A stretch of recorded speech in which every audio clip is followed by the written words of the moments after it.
Whether you're looking for a Chevy car, truck, or SUV, go see my friends at Apple Chevy in Tinley Park. With over 500 new and used vehicles in stock, they have what you're looking for, and at the lowest price possible. Go to applechevy.com.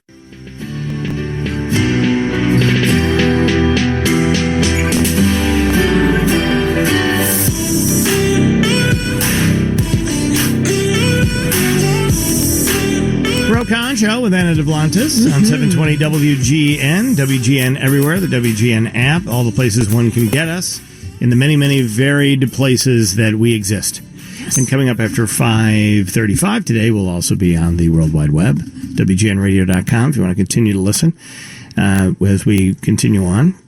And WGN Radio goes to the White Sox pregame show. We continue on. We do. But again, get the app. It's the greatest thing. Or your smart speaker. You can tell your smart speaker, whatever her name happens to be, what to do just to listen to WGN Radio on TuneIn or just play WGN Radio. They'll find it.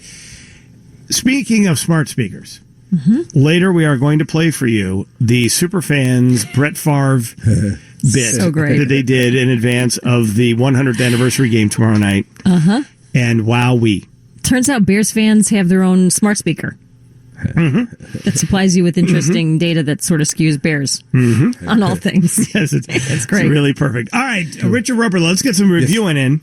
Yeah, a couple of big movies I want to talk to you guys about. One, a big commercial movie. Another, a big movie in terms of, I think, very interesting topic. Let's start with It Chapter 2. Now, we were just here 2 years ago when the film adaptation of Stephen King's huge in more ways than one, like 8 million page and very successful novel. They adapted that for television years ago, and they finally did a movie version a couple of years ago, which was only made for $30 million. They didn't really know, it's because Stephen King, they either turn into great movies like Misery and Shawshank Redemption and Christine, or they it's just hard to capture horror, especially because he does it in such a smart and different way.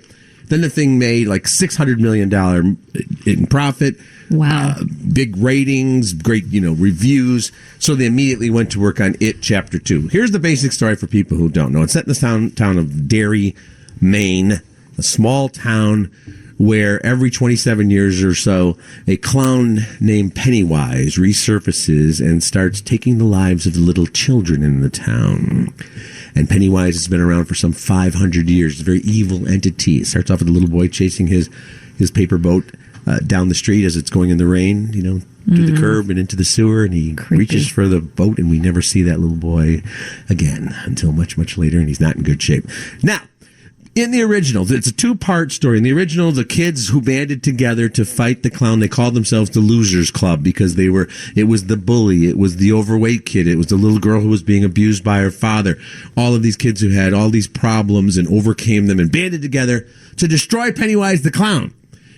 They made a pledge. If Pennywise ever came back to their hometown, no matter where they were, they would band together, reunite to take down the clown again. So the second part of the movie is set 27 years later, in present day, so they're all around 40 years old now. The grown-up versions of the kids. They've scattered far and wide, but now they've gotten the call from the one member of the group who stayed in town saying Pennywise is back. So now we've got Jessica Chastain as the grown-up version of one of the kids. Bill Hader as the grown-up version of one of the kids. And this is a clip of them all talking about getting the call from their one friend saying they got to come back to fight Pennywise. When Mike called me, I threw up. When Mike called me, I crashed my car. Seriously? Yeah.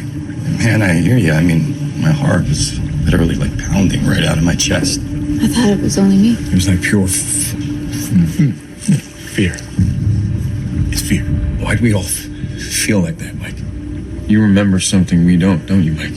Something happens to you when you leave this town. Farther away, the hazier it all gets. But me, I never left. So yeah, I remember all of it. Pennywise.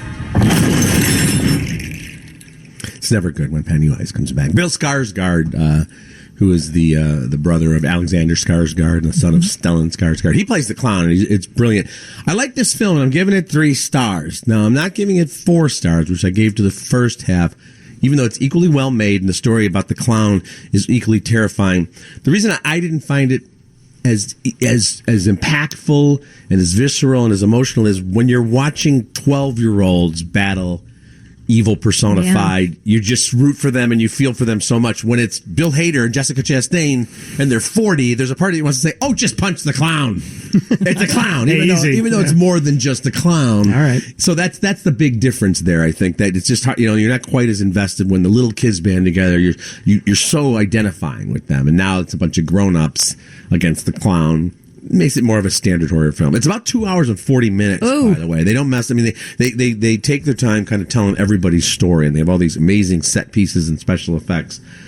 But mainly it is still the story of, they're still haunted by the demons. The clown preys on whatever really scares you or haunted you the most, and still does to this day. And that's always a very, kind of clever way to have evil that gets inside your head. So this wasn't part of the original book, which is super long. Book, it is still the book was both halves. Yeah, and they made the smart decision when they made the movie. They're like, let's not try to cram all of this into one movie. Let's tell the kid's story. It's a perfect way to end it. Because the first movie, if you never saw the second movie, it's like, that's great. That's the story of the 11, 12-year-old kids who defeated Pennywise the Clown.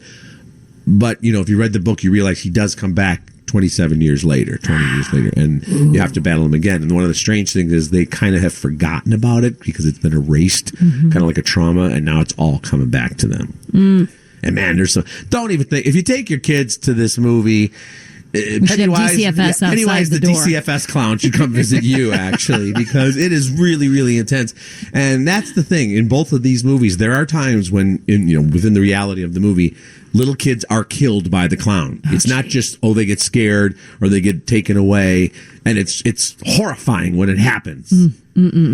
Yeah. It happens a couple of times in this movie as it did in the original. I mean, when Pennywise the Clown takes the little kid, they don't go to a place and then come back one day, I'm saved. It's not like an Avengers movie where time stood still. They're dead.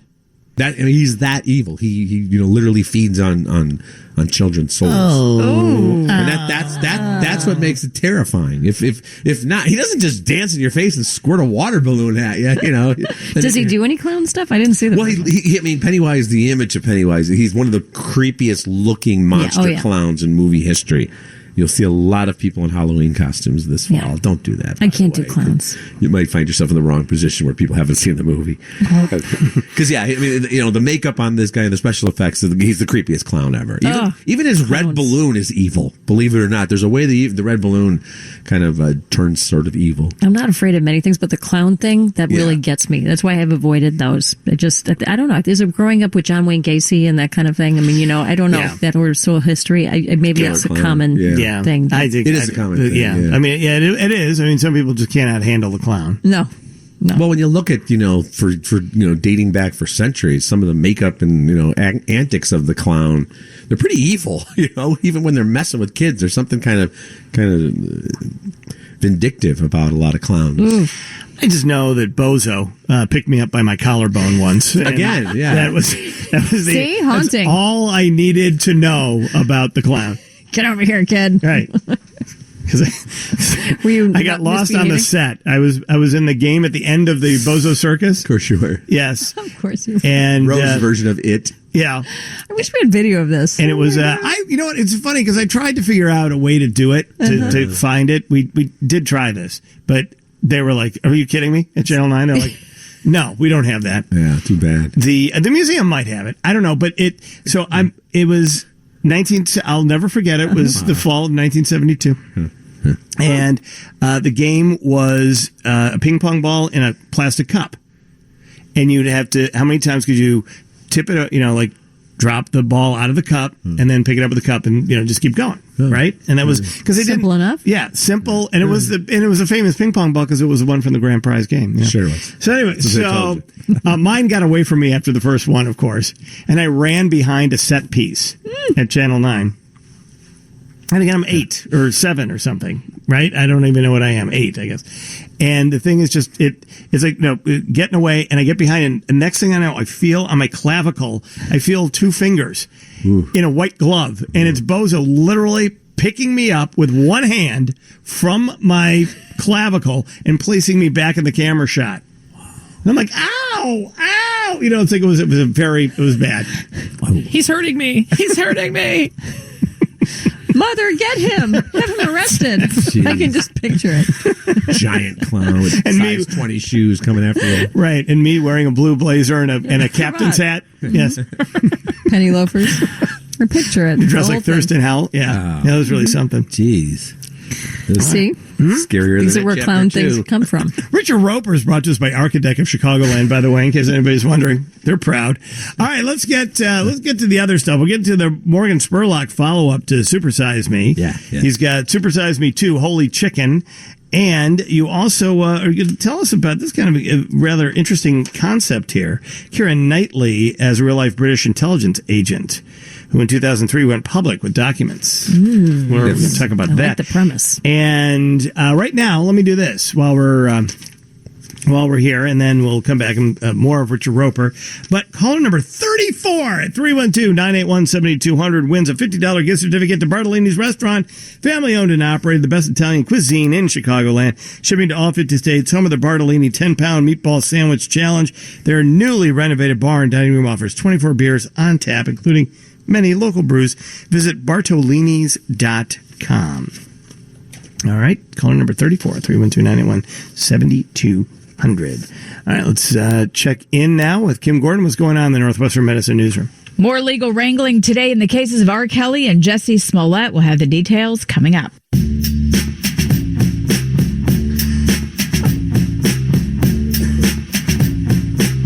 Rokon Show with Anna DeBlancis. Richard Roeper is here, and he's doing his reviewing. The sequel, It Chapter 2. It Chapter 2. 3 stars for It Chapter 2. Did not 100% love it. Pretty grisly. Don't take your kids. Yeah, more admired than really got into it.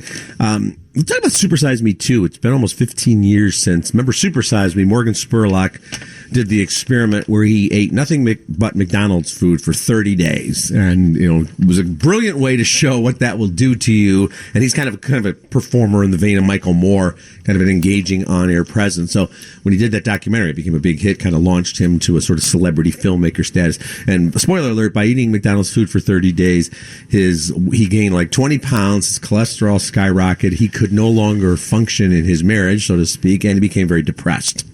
Now he's got Supersize Me 2, Holy Chicken, and again, a very clever stunt. This time out, the guy who's been kind of battling the fast food world for 15 years decides he's going to open his own chicken franchise in Columbus, Ohio, and call it Holy Chicken. So it's a great way for him to kind of get inside the whole inner workings of the fast food industry, and especially the chicken, as we just saw with the Popeyes craze. Chicken has surpassed beef as the most consumed fast food in America, which is kind of incredible when you think about it. It surpassed the hamburger. There are 21 billion chickens on the earth right now, something like that. And many of them don't make it all the way to old chicken age, as you may know. So as you would expect from this movie, you see the obligatory scenes where you get the little teeny cute baby chicks are born. And in just 6 weeks, they are super chickens. They have perfected the artificial growth of these beasts to 6 weeks, these poor birds, before they're slaughtered. And then he's got some side by side. Here's a normal chicken born on a farm, hatched on a farm.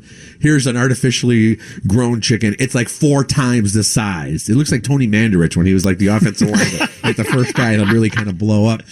So, and of course, this means, of course, these poor chickens, I mean, they have heart attacks. They die of all kinds of horrible ways before they're even slaughtered. What I found even more interesting, because we've seen a lot of that kind of stuff, we kind of know that you don't want to know what's going on with big chicken, with I don't want to know. and all that. Yeah, no. But he really digs deep and dives deep into the whole marketing advertising thing, which we all kind of know is happening, but we all fall for it. All these terms like organic and no additives, free range, which has no legal definition whatsoever, means nothing. Free range means nothing. It's kind of a vision in your mind. Natural. The fact that, a lot of things come in those brown wrappers, which make us feel like, that must be recycled somehow or organic. Even the terms that are used, heart healthy, the healthy halo they put around stuff, like the market stuff. Almost none of that is regulated. Almost all of that is pure marketing. So when he opens his chicken restaurant, he has full transparency. So like the walls are painted in that kind of avocado green and like in that kind of fun scripty, cursive type of thing. It says, this wall has been painted a lively shade of green to make you feel like you're in a healthy place. You're not. This meal, and he has a picture of the sandwich, will be all of your calories for the entire day. You know, so he goes with the kind of transparent thing. So here's a little clip where some people are talking about how these terms really mean nothing, but really work on us. My free-range, cage-free, no hormones added, humanely raised, natural chickens can get the USDA's seal of approval. Sounds amazing. Until you start to realize how much of that is labeling. They've been health washing the dirty, unhealthy truth. Fresh green herbs give a health halo. The term fried has evolved to crispy. Artificial grill marks. You can paint them on with dark food coloring. How healthy are our sandwiches? I think that answers my question. And they really do that. They, you get your grilled chicken and go, oh, look at that. They can paint the grill marks on them. And I guess I knew that thing about crispy, but didn't. That's all that means. No, they'll never say fried anywhere now, except for maybe in the South, because it's become such a dirty word. I don't want to, that's why Kentucky Fried Chicken is now KFC. To get the fried, and they just say crispy. And every single chain he went to, he'd ask, what's your most popular dish? The crispy chicken sandwich. What's the healthiest? The grilled chicken. What do people always get? The crispy. So 3 stars for Supersize Me Too, mainly because I think it's really fascinating to see how we're being manipulated. Even though we know we're being manipulated, we're still being even manipulated even more than we think. Excellent. And then finally, Keira Knightley is a real-life British intelligence agent. A true story here? Yeah, I'm giving 2.5 stars to Official Secrets. It's very well done. I think if you could write a book about it, it'd be more interesting.